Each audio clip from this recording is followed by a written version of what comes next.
자, 일단 저희가 도주 경로부터 좀 짐작을 해보죠. 일단 동선이 굉장히 복잡합니다. 서울 당고개역에서 모습을 보였다가 뚝섬 유원지역에서 또 포착됐다가 마지막으로 포착된 곳이 서울 고속버스 터미널입니다. 이게 서울에 계속 있을지 또 일각에서는 수도권을 벗어났을 가능성도 제기하던데 교수님께서 보시기엔 어떻습니까? 예, 도주라고 하는 것은 본인이 안전하고 편하다고 생각되는 어떤 특정한 방향성을 가지고 이동을 합니다.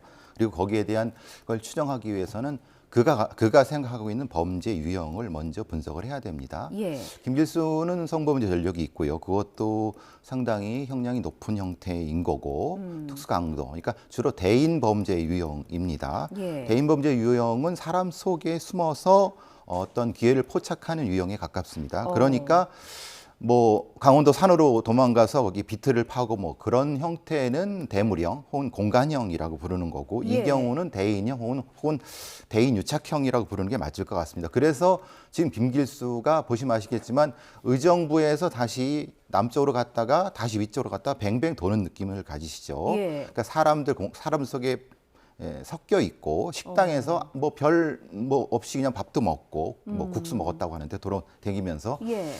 그러니까 지금도 그러고 있을 높은 가능성이 높죠. 수도권 그럼 외지로 근처에서. 갔다기보다는 그냥 사람들 속에 섞여 있는 게 본인이 검거되지 않기에 더 안전하다고 보는 왜냐하면 본인이 거거든요? 그렇게 범죄를 해왔기 때문에 어. 그런 범죄를 한 범죄자들은 예. 그런 데에 친숙하고 그런 방식으로 숨고 예. 그런 방식 속에서 어떤 특정한 다음 단계를 모색하는 거죠. 예. 지금 문제는 김길수가 왜 지금 뱅뱅 돌고 있느냐가 문제인 겁니다. 그렇죠. 말하자면 도주를 하는 이유는 보복하려고, 그러니까 자신을 신고한 아니면 참고인이라든가 목격자 이런 사람을 보복하려고, 아니면 미수된 범죄를 완수하려고, 아니면은 뭐 도주의 완성, 예를 들면 뭐 밀항을 한다든가 이런 한 3가지 정도로 추정할 수 있는데 예.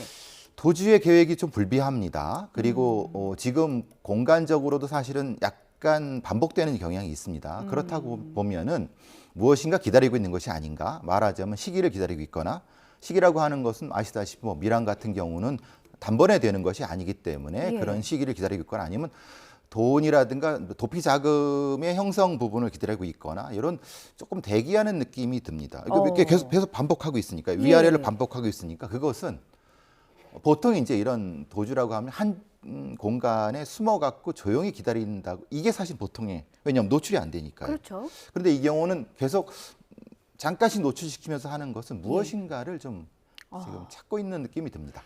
지금 굉장히 중요한 포인트를 짚어주신 것 같습니다. 지금 김길수가 계속해서 지금 수도권을 빙글빙글 돌면서 도주하고 있는데 그 이유로 크게 2가지를 꼽으셨어요. 첫째는 시기, 그러니까 뭐 밀항할 가능성 등 도주할 기회를 보는 거고, 2번째는 도피 자금을 마련할 가능성이 있다고 보셨습니다.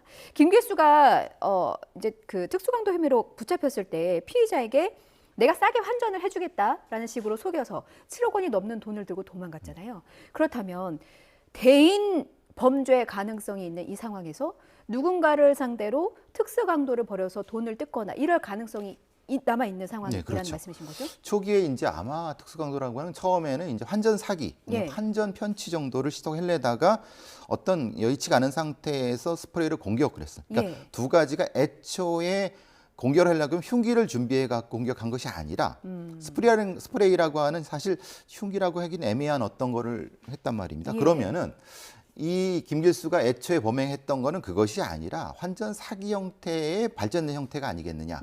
그렇기 때문에 제가 왜 대인 범죄 유형이라고 말씀드린 그런 거고, 이런 유형은 사람을 속이거나 아니면은 사람 속에서 무엇인가를 하는, 특히 이제 이전에는 성범죄가 있었기 때문에 가장 걱정되는 건 그겁니다. 왜냐하면 궁지에 몰렸을 경우 인질극이라든가 아니면은 무엇인가 이제 뭐 은행에 들어간다든가 아니면 이런 데 좀 관리가 좀 덜한데 그 가능성이 제일 걱정이 되는 겁니다. 왜냐하면 아예 공간형이라고 하면 멀리 가서 숨어 있다고 하면 거기 포위해서 잡으면 됩니다. 근데 사람 속에 있으면 어떻게 하겠습니까? 좀 지하철이라든가 이런 데에 섞여 있으면 인질극이 벌어질 수 있다는 거예요. 그래서 가장 걱정되는 거예요. 이런 유형이 가장 걱정되는 유형입니다. 아유, 그렇군요.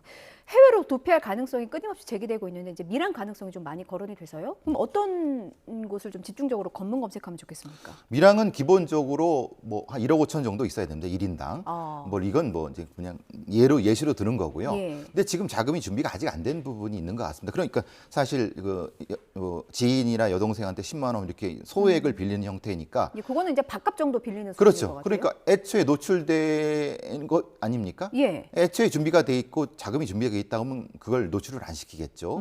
그러니까 자금 준비가 안 된 상태이기 때문에 왜 뱅뱅 도는 이유도 그렇고 위험을 무릅쓰고 여동생한테 연결하는 이유, 전화하는 이유도 예. 그런 이유가 있는 것 같습니다. 그러니까 사실 지금 가능성은 당연히 여기 있으면 언젠간 잡힐 테니까 예. 해외 도피에 모색을 하는 가능성이 있는 거죠.